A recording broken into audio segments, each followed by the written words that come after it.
All right, I think we all know what this is. Excuse me. If you don't know what this is, we are on chapter 19 of the Heir. So let's do this. Are you ready?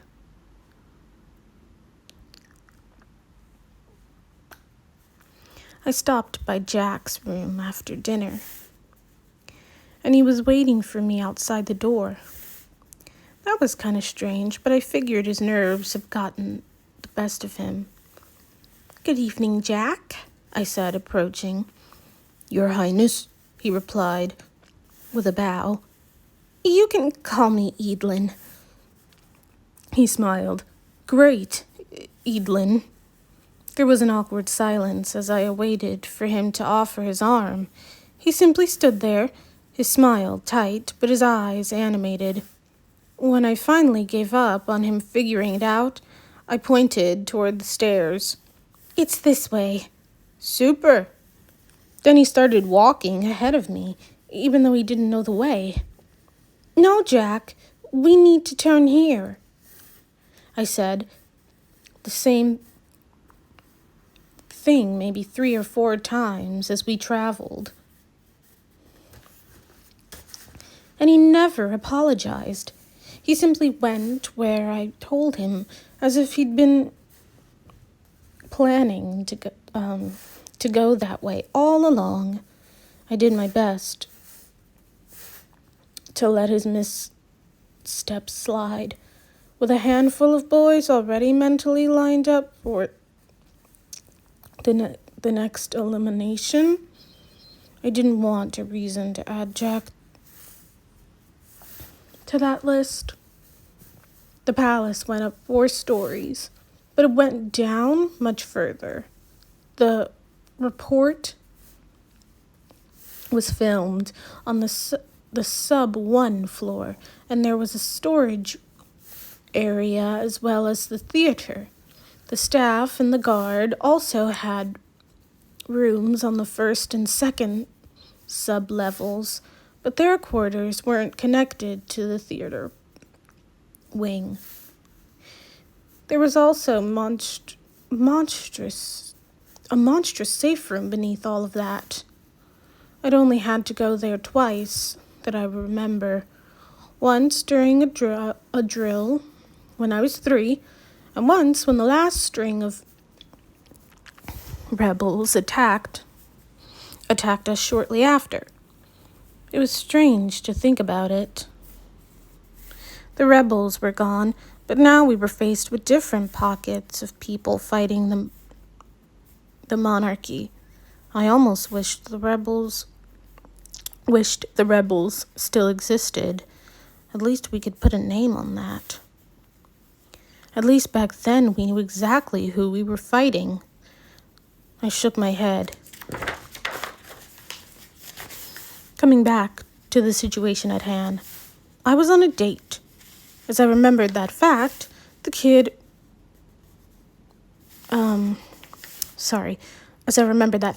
chided myself. Dad would have wanted a camera here for this. Oh well, next time. "So I hope you like movies." I do," Jack replied enthusiastically. "Good, I do as well, but it's not always possible for me to go into the theater.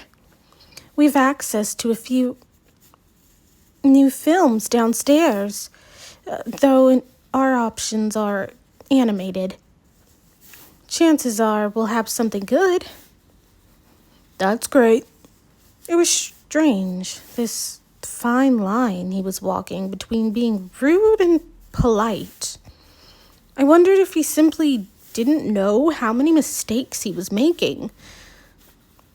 The butler had already made the popcorn, and I used the remote to scroll through our options. "How about Eye of the Beholder?" I suggested. The brief description hinted at romance and drama, as did the poster image. "That sounds okay. Any action in that one?" "I didn't think so,"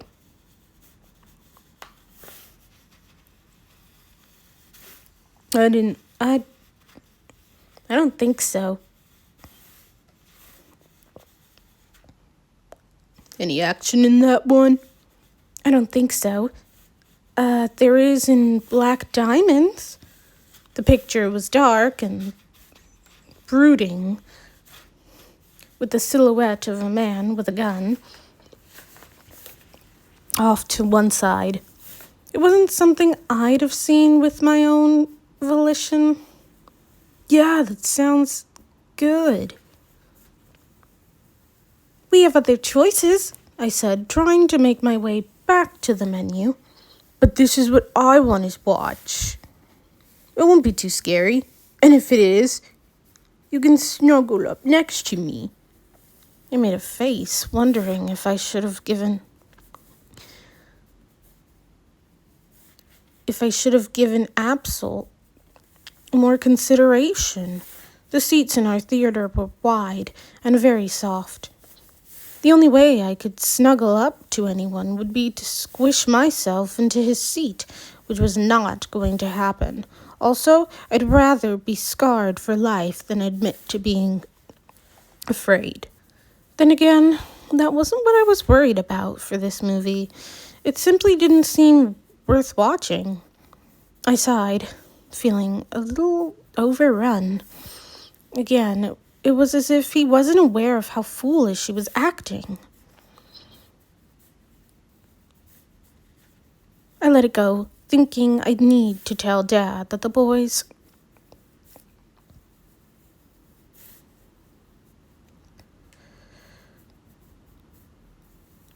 as a whole required more etiquette training.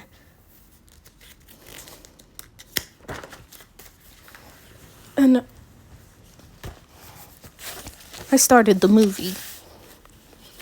Long story short, main guy's dad was killed by bad guy. Main guy spends his life tracking down bad guy, but bad guy slips his grasp several times. Main guy sleeps with super blonde. Super blonde disappears. Main guy kills bad guy, and super blonde shows up again. Oh, and some things explode. Jack seemed to enjoy it, but I was bored. If super blonde had killed someone, I might have cared a little more. But at least we didn't have to talk. When the credits rolled, I used the remote to raise the lights. So, what did you think? He asked, his eyes bright with excitement. It was okay. Definitely seen better. The movie seemed to leave him hyper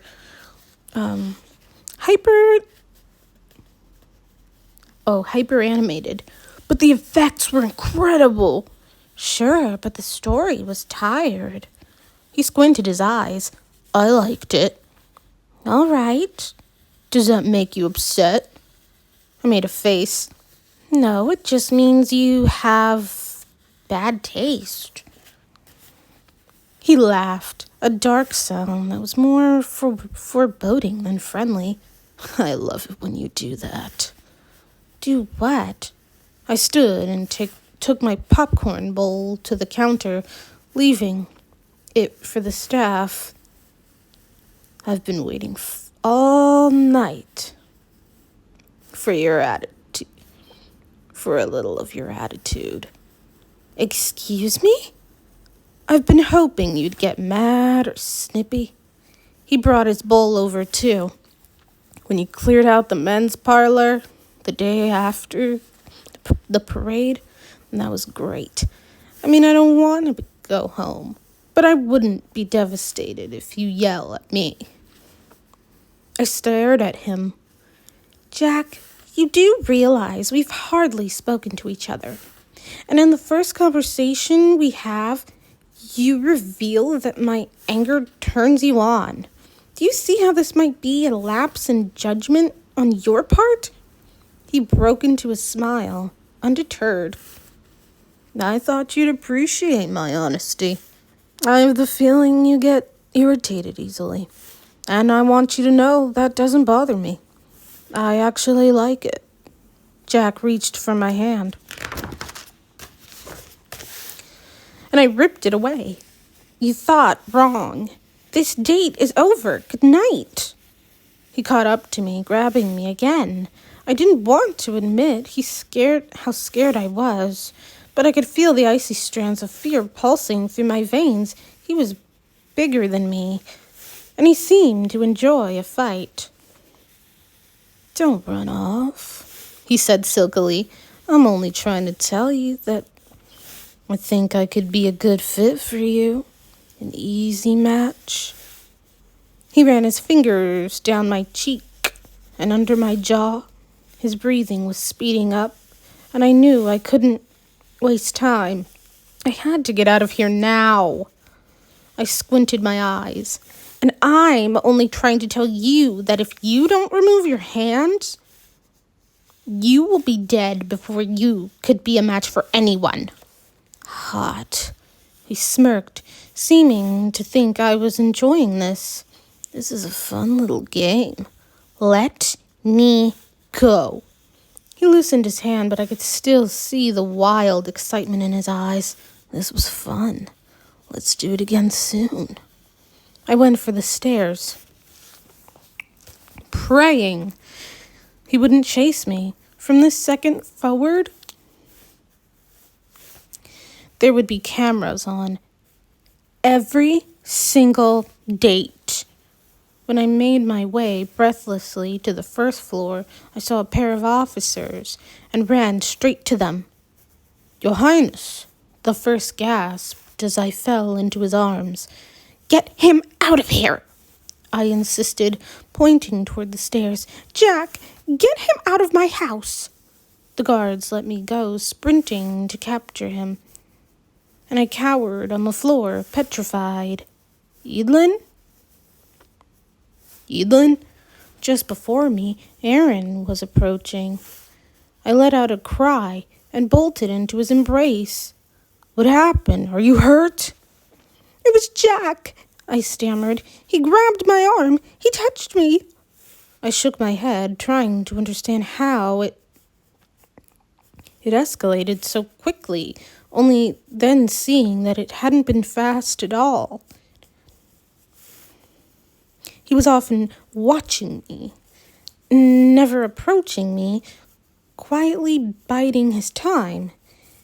Even tonight, his moves were slow, watching my rising frustration with a revered thrill of energy, enjoying the building tension until the moment of release. He kept saying strange things, and the way he looked at me, Aaron, I've never been so scared. We both turned. At the uproar coming from the stairs, the two guards were wrestling with Jack, getting him up to the landing. Once his eyes fell on me, he began snarling. You liked me, he insisted. You were coming on to me. Grabbing my hand, Aaron pulled me over to Jack. Though my instinct was to run in the other direction, he planted me right in front of Jack's face.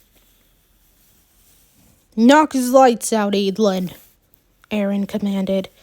I stared up at him, thinking it was a joke, but the rage in his eyes told me otherwise.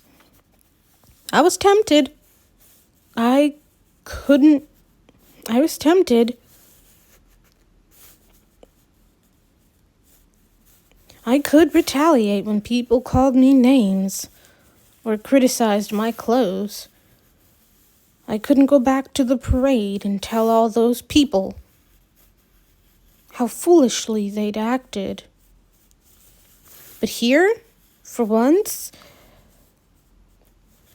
Wait, hold on.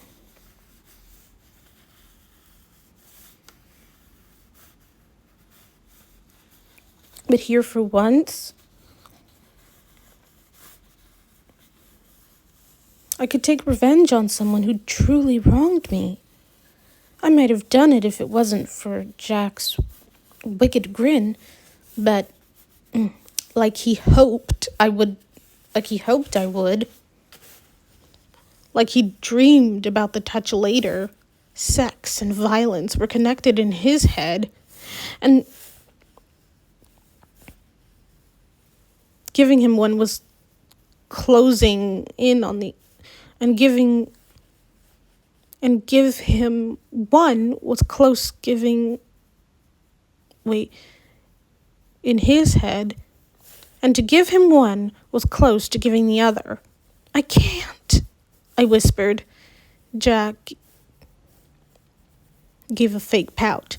You sure, sweetie? I wouldn't, Ma. I'd never seen Aaron throw a punch before. It was almost as shocking as Jack's limp body after my brother's fist forced his head to whip back at an awkward angle. Aaron grunted, holding his hand. That hurts. Ow, that really hurts. Let's get you to the hospital wing, I urged, pointing Aaron down the hall. Your Highness, should we take him with you? I looked at Jack's limp form, noting the rise and fall of his chest. No, get him on a plane, conscious or not. I piled into Aaron's bed with him on the bed on one side and Caden on the other.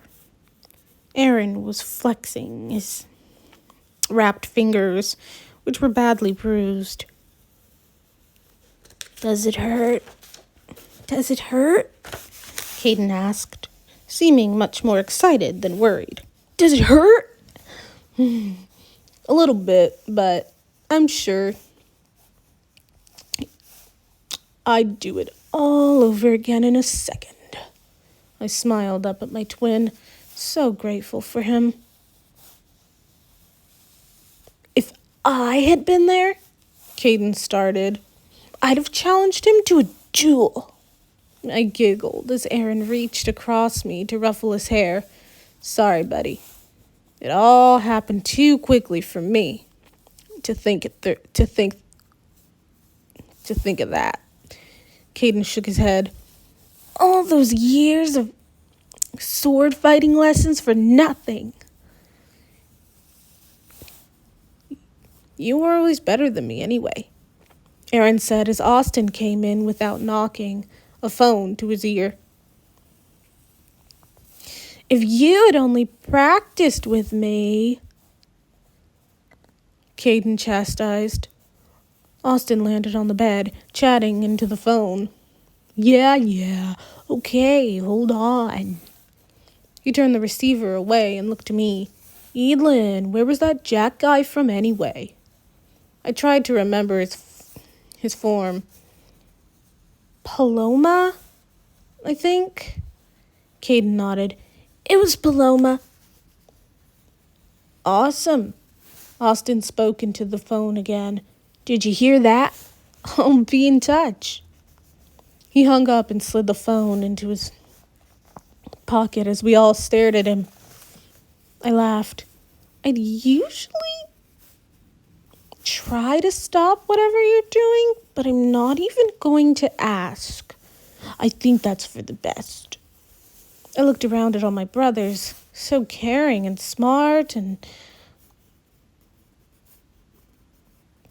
puckish. What's puckish? What does that mean? I'll have to look it up. So many times I'd hated them for not being older than me, for forcing me into a role I'd never wanted. Tonight, maybe for the first time, I loved them for exactly who they were. Caden was distracting. Aaron had defended me. And Austin, well, he'd helped in his own way. Austin had left the door open, and Mom and Dad walked in to find all of their children together. Mom seemed happy to see her family, safe, but Dad was shaken. He put one hand to his heart, one hand to his hip, and gestured with the other. Everyone okay? Slightly spooked, I admitted. And a bit bruised, Aaron challenged. Dad swallowed, taking it all in.